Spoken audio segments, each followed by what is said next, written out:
اعوذ باللہ من الشیطان الرجیم بسم اللہ الرحمن الرحیم۔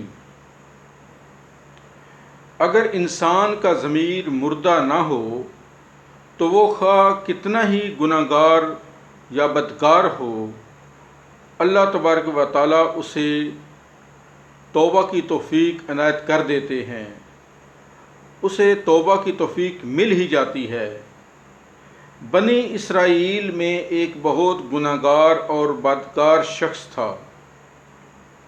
اس کے دل میں ایک خلش اور کھٹک سی رہتی تھی جو اسے بے چین کیے ہوئے تھی۔ اس کا دل اور ضمیر مردہ نہیں تھا، اس کے اندر ایمان کی چنگاری باقی تھی، اور اس ایمان کی چنگاری، اس خلش اور جستجو نے اس کی بخشش کا سامان کر دیا۔ صحیح بخاری اور مسلم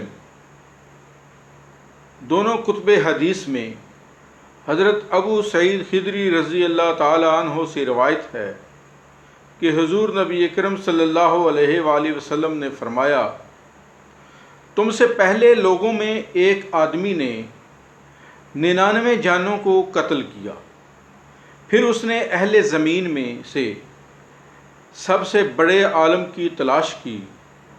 لوگوں نے اسے ایک راہب کے متعلق بتایا۔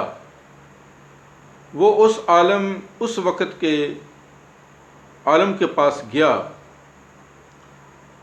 جا کے عرض کیا کہ حضرت صاحب، میں نے 99 قتل کیے ہیں، کیا میرے لیے کوئی بخشش کا سامان ہے، کوئی بخشش کا راستہ ہے کہ اللہ تبارک و تعالیٰ مجھے معاف فرما دے؟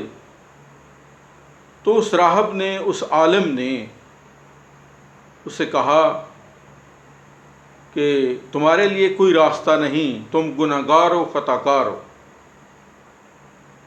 تم نے قتل کیے ہیں۔ تو اس بندے نے، اس شخص نے، اس توبہ کے طلبگار نے اس راہب کا بھی خاتمہ کر دیا اور 100 کا عدد پورا کر دیا، سینچری مکمل کر دی۔ اس کے بعد پھر وہ چل پڑا، پھر اس وقت کے بڑے عالم کے بارے میں پوچھا۔ لوگوں نے اسے ایک اور عالم کے بارے میں بتایا۔ وہ اس عالم کے پاس حاضر ہوا اور اسے اپنا مسئلہ بتایا کہ میں نے 100 قتل کیے ہیں، تو کیا میری بخشش کا کوئی راستہ ہے؟ اس عالم نے اسے کہا کہ کیوں نہیں، تمہارے اور توبہ کے درمیان کوئی بندہ بھی، کوئی چیز بھی رکاوٹ نہیں بن سکتی۔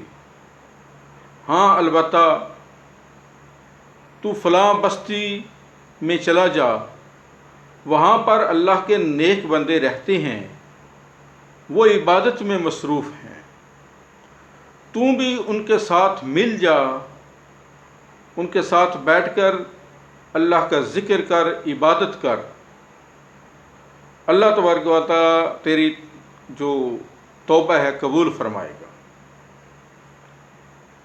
تو وہ بندہ 100 افراد کا قاتل اس بستی کی طرف چل دیا۔ ابھی وہ راستے میں ہی تھا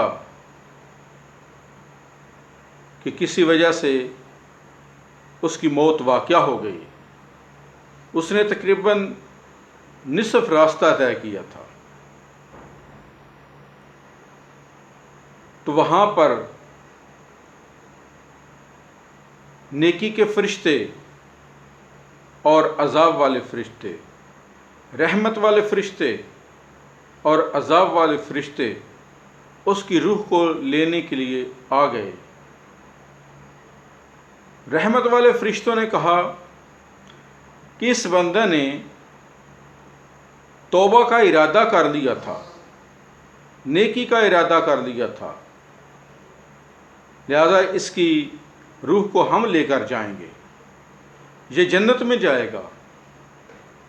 عذاب والے فرشتوں نے کہا نہیں، اس کا کوئی بھی عمل نیکی والا نہیں ہے، ساری زندگی اس نے ظلم کیے ہیں، زیادتیاں کی ہیں، تو یہ اس کی روح کو ہم لے کر جائیں گے۔ ان دونوں فرشتوں کے درمیان تکرار جاری تھی کہ اللہ تبارک و تعالیٰ کی طرف سے ایک فرشتہ انسان کی صورت میں حاضر ہوا، منصف بن کر۔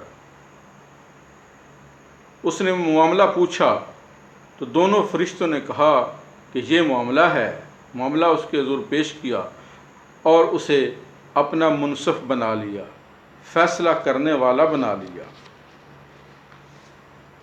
تو اس فرشتے نے کہا کہ دونوں طرف کا فاصلہ ماپ لیا جائے، جہاں سے چلا ہے وہاں سے یہاں تک کا فاصلہ، اور یہاں سے اس منزل کا راستہ جو ہے وہ کتنا ہے جہاں پر اس نے نیکی کے ارادے سے جانا تھا۔